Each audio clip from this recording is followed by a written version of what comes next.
238 000 véhicules Stellantis rappelés pour batterie défectueuse risquant l'incendie. 72 000 autres pour fuite de carburant haute pression. 11 incendies confirmés en France. Le moteur 1,5 litre Blue HDI s'use prématurément sur 1 million de véhicules. Les propriétaires découvrent l'ampleur du désastre qualité qui frappe Peugeot Citroën, DS et Opel. Ces rappels massifs détruisent la confiance.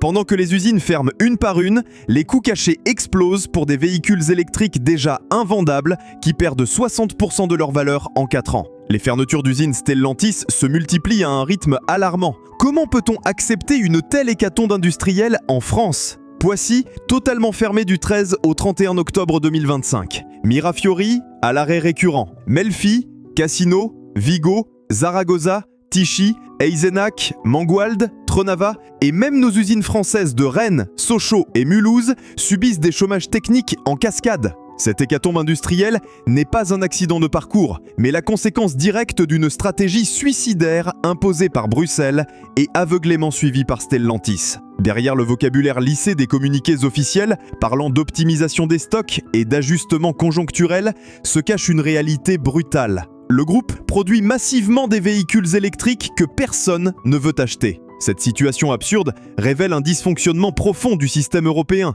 qui impose une production déconnectée des besoins réels. Les chiffres ne mentent pas. D'un côté, Stellantis pousse des DS3 électriques, des Opel Mokka électriques, des Fiat 500 électriques et des Peugeot électriques 208 pour respecter les quotas CO2 européens et éviter des pénalités se chiffrant en milliards d'euros. De l'autre côté, les consommateurs français boudent massivement ces véhicules électriques, comme le confirme l'étude Deloitte 2025, révélant que seulement 9% des Français envisagent l'achat d'un véhicule électrique. Comment peut-on construire une stratégie industrielle sur 9% de la population ? Cette question fondamentale expose l'aberration de la politique automobile européenne. Stellantis se trouve prise au piège entre les exigences bruxelloises et la réalité du marché français. Le groupe doit produire des véhicules électriques en quantité industrielle pour éviter les amendes colossales. Mais ces mêmes véhicules restent invendus dans les concessions et accumulent dans les parkings d'usines. Cette dichotomie entre l'offre imposée et la demande réelle explique pourquoi les parkings des usines Stellantis débordent de véhicules en souffrance.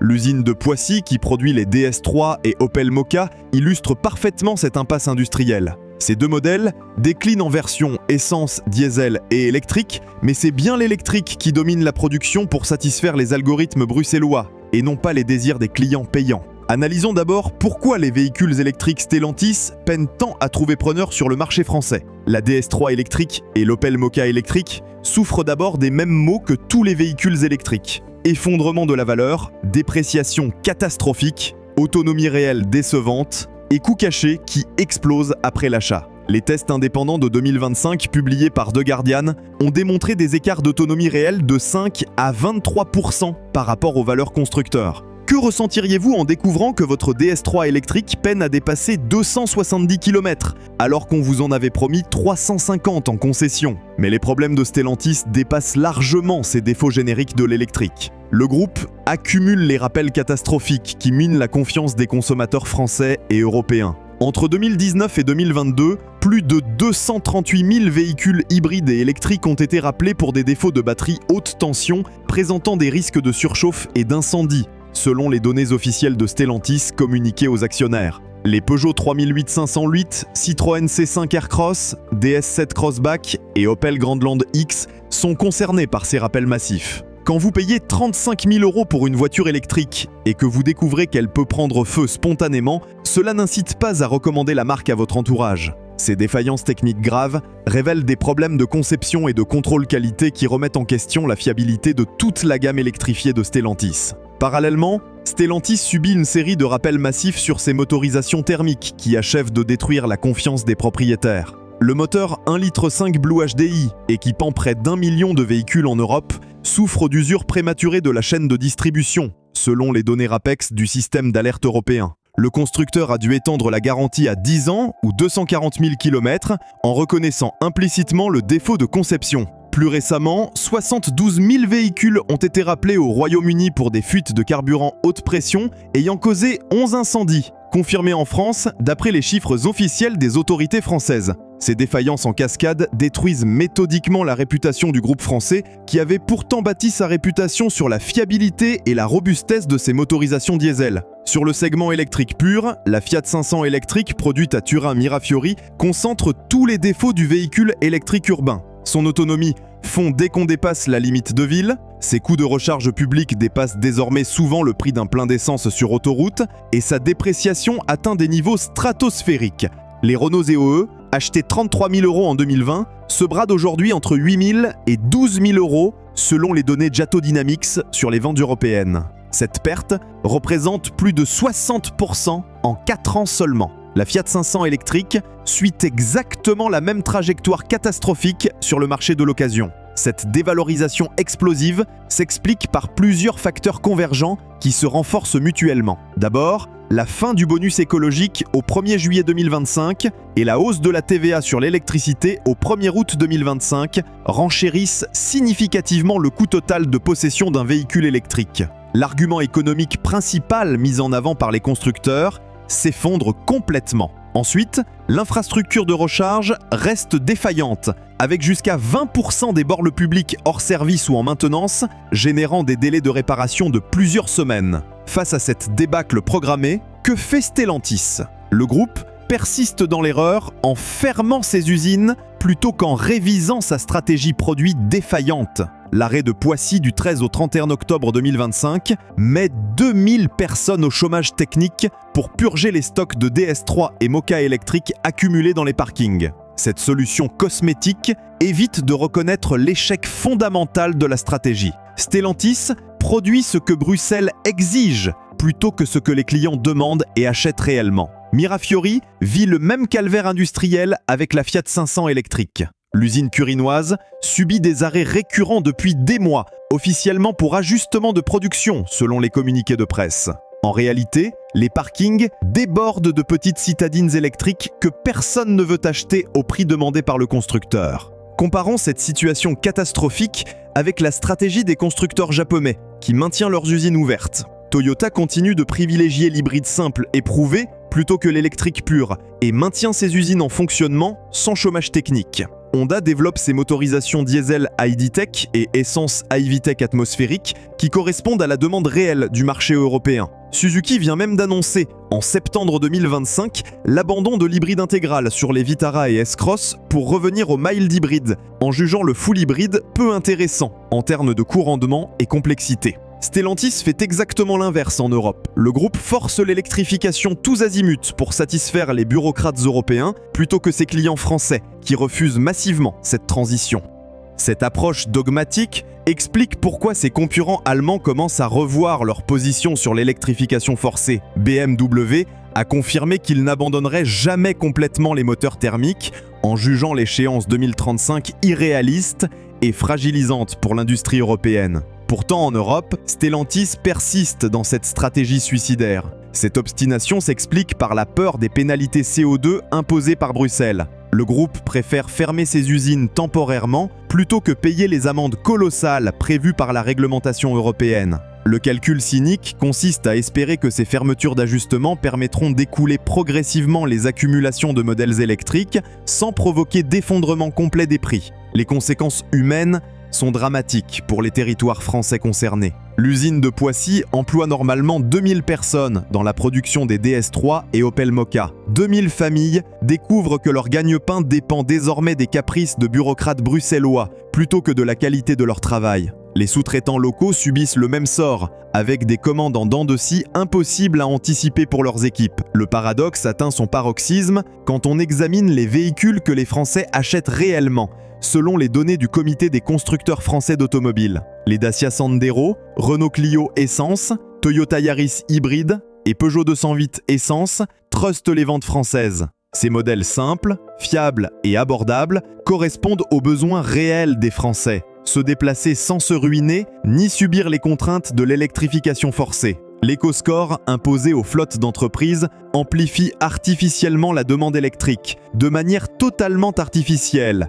Cet outil purement idéologique note les véhicules selon des critères environnementaux théoriques, en ignorant complètement les usages réels des conducteurs français. Ces véhicules électriques d'entreprise finissent rapidement sur le marché de l'occasion, où ils s'accumulent, faute d'acheteurs privés, créant un cercle vicieux de surproduction et de dépréciation accélérée. Tesla illustre parfaitement cette crise systémique de l'électrique en Europe. Ses ventes s'effondrent de 45% en Europe en janvier 2025, avec des chutes spectaculaires dans tous les pays. Moins 59% en Allemagne, moins 63% en France, moins 75% en Espagne, selon les données officielles des immatriculations. Sa part de marché européenne tombe à seulement 0,7%. Les témoignages de retour au thermique se multiplient à travers l'Europe, après des expériences catastrophiques avec l'électrification forcée. Ces automobilistes découvrent la réalité de l'infrastructure défaillante, avec jusqu'à 20% des bornes hors service, l'autonomie réelle inférieure de 5 à 23% aux promesses constructeurs, et la dépréciation rapide qui peut atteindre 60% en 4 ans. Au lieu d'écouter ces signaux du marché, Stellantis s'enfonce dans l'erreur, en développant de nouvelles solutions pour des problèmes inexistants. Le groupe développe de nouvelles plateformes, STLA médium et large, théoriquement multi-énergie, mais conçues d'abord pour l'électrique. Selon les communiqués techniques, les fermetures d'usines en cascade révèlent l'impasse stratégique dans laquelle s'est enfermé Stellantis. Poissy, Mirafiori, Melfi, Cassino et toutes les autres subissent des arrêts parce que le groupe refuse d'accepter l'évidence flagrante. Les consommateurs européens ne veulent pas massivement des véhicules électriques au prix et avec les contraintes actuelles. Plutôt que de revoir sa gamme pour répondre à la demande réelle, le groupe préfère mettre ses salariés au chômage technique et espérer que la situation s'améliore magiquement avec le temps. Cette stratégie de l'autruche condamne Stellantis à répéter indéfiniment le même schéma destructeur. Production électrique forcée pour respecter Bruxelles, accumulation de véhicules en souffrance, fermeture temporaire pour purger ses stocks, reprise partielle avec les mêmes erreurs et nouveau cycle infernal. Pendant ce temps, Toyota écoule tranquillement ses hybrides simples sans fermer la moindre usine et les constructeurs chinois comme BYD progressent en Europe avec des véhicules électriques bradés qui enfoncent encore plus la position concurrentielle de Stellantis. L'ampleur du désastre devient plus claire quand on analyse les détails techniques de chaque site touché par ces fermetures. L'usine de Poissy produit principalement la DS3 dans ses déclinaisons essence 1 litre de PureTech et électrique, ainsi que l'Opel Mokka en version 1 litre de essence, 1 litre 5 diesel et électrique.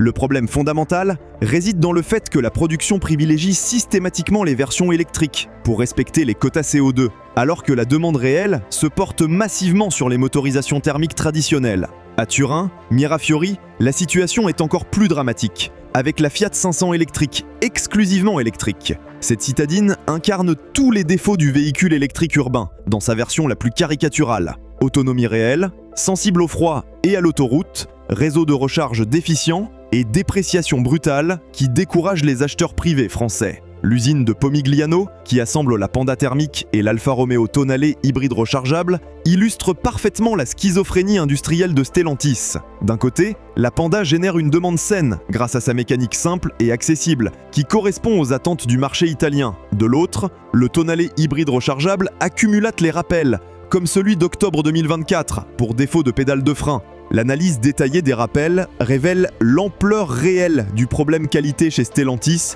qui mine la confiance des propriétaires. Les batteries haute tension défectueuses, entre 2019 et 2022, ont touché plus de 238 000 véhicules, avec des risques réels de surchauffe et d'incendie, selon les autorités européennes. Les fuites de carburant haute pression recensées entre 2023 et 2025 ont provoqué 11 incendies confirmés en France, nécessitant des immobilisations ateliers qui saturent les réseaux de distribution. Cette cascade de défaillances industrielles et qualité contraste cruellement avec l'approche japonaise qui privilégie la fiabilité à long terme. Toyota maintient ses usines européennes ouvertes, en privilégiant l'hybride simple éprouvé depuis des décennies plutôt que l'électrique pur, problématique.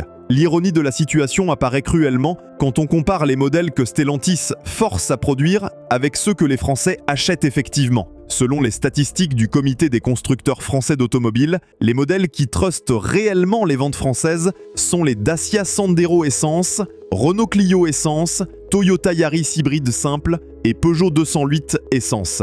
Ces véhicules accessibles correspondent parfaitement aux besoins réels des automobilistes français. L'éco-score, imposé aux flottes d'entreprises, représentant 32,5% des véhicules électriques en France sur les 8 premiers mois de 2025, amplifie artificiellement cette demande biaisée selon les statistiques officielles. Les gestionnaires de flotte se retrouvent juridiquement contraints d'acheter des véhicules électriques selon ces critères idéologiques, plutôt que selon les besoins pratiques et économiques de leurs utilisateurs sur le terrain. Cette analyse implacable des fermetures Stellantis révèle l'urgence absolue d'une remise à plat complète de la stratégie industrielle française. Seul un retour au bon sens économique élémentaire, produire massivement ce que les gens veulent effectivement acheter, permettra de rouvrir durablement ces usines françaises et de préserver l'emploi industriel national. L'alternative claire est la poursuite inéluctable de cette agonie industrielle par tranche qui tuera définitivement l'automobile française au profit de la concurrence internationale.